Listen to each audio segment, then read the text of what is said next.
Кутман күнүңүздөр менен мен Кумтөр маселесине дагы бир тактоолорду киргизип түшүндүрмө берип коеюн дедим. Анткени менин дарегиме бир сөз айтылып кетти. Жакын арада бул маселе парламентте каралат. Ошонун алдында толук маалымат жетсин. Ошонун ичинде калың элдин арасында дагы документтер болсун дедим. 2012 жылкы мамлекеттик комиссиянын жыйынтыгы өкмөттө каралган. Анын токтому мен ошо тиркеп коем астына.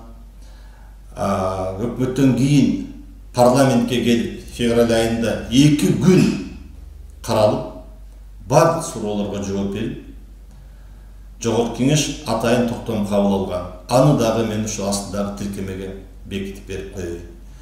Бирок жанагы Жапаров айтып кеткен, Акылбек Жапаров айтып кеткен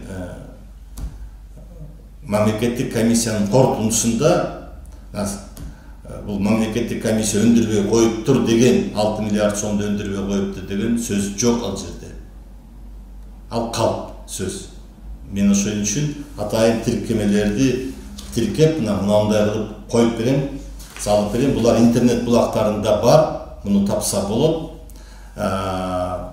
Бирок ыңгайлуу болуш үчүн мен астында тиркеме кылам дагы. Мына бул отчеттун 500 барак отчеттун корутундусун дагы тиркеп коет.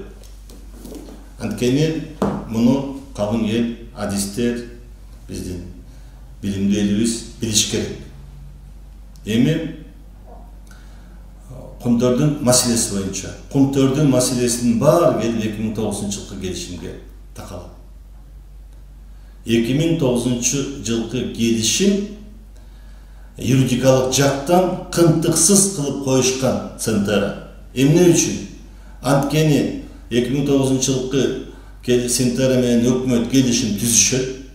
Биз мындан ары Кумтөрдү ушул эрежеде иштетебиз дейт дагы. Бирок ошол келишимде силер муну жогорку кеңештен карап бекитип, эл аралык келишимдин статусун бересиңер дейт.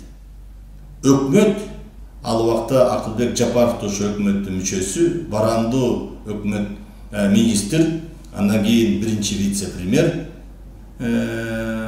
булар ушуну киргизишет парламентке.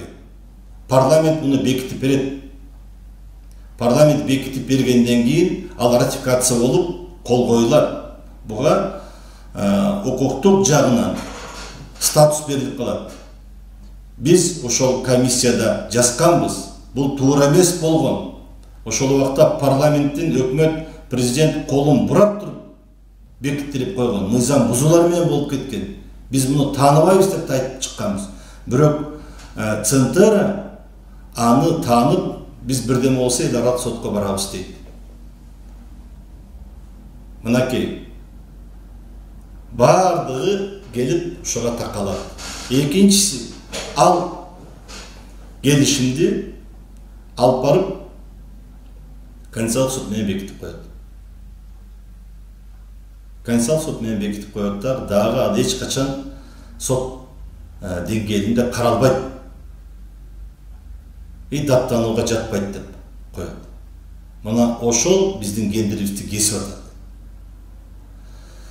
А биздин комиссияда чыгарган мыйзам бузуулар, жанагы мөңгүлөрдү жыртып, аларды топурак менен аралаштырып, башка жакка таштап, аралаштырып таштап, бош топурактарды алып барып дагы башка жакка таштап, калдыктардын баарын тең аралаштырып, бул жагынан абдан чоң мыйзам бузуулары бар. Аны биз ошол убакта эки эл аралык көз карандысыз, бирөө Словениядан, бирөө Германиядан лабораторияларды алып келип, алардын корутундулары, анализдерин жыйынтыктары да бар. Центерада менен макул болгон. Анан кийин аларга жазылган ошолордун баарын оңдойсуңар деп. Анан АМЕК деген эл аралык экологиялык компанияны алып келип, анын да жыйынтыгы бар. Ага да макул болушкан алар.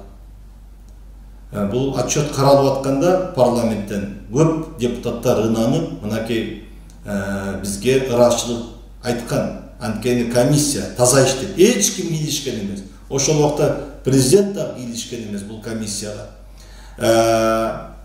Өкмөттүн башчысы да кийлишкен эмес. Эч ким сурап да койгон эмес. Бир гана качан бүтөсүңөр, кандай текшерип атасыңар, эмне жардам керек деп сурап турушкан.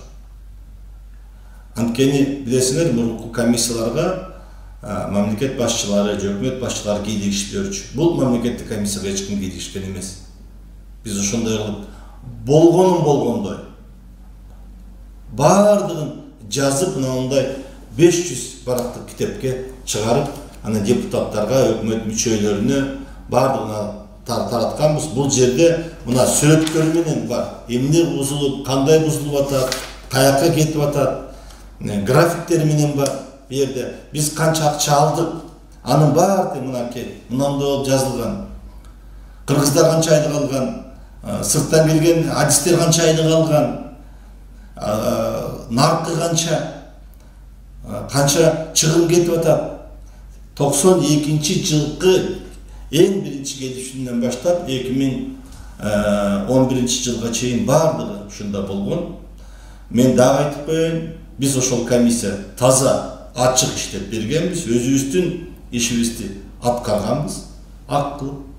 Андан кийин мамлекеттик органдар тарабынан сотко берилди. Жана мыйзам бузуулар, доолор.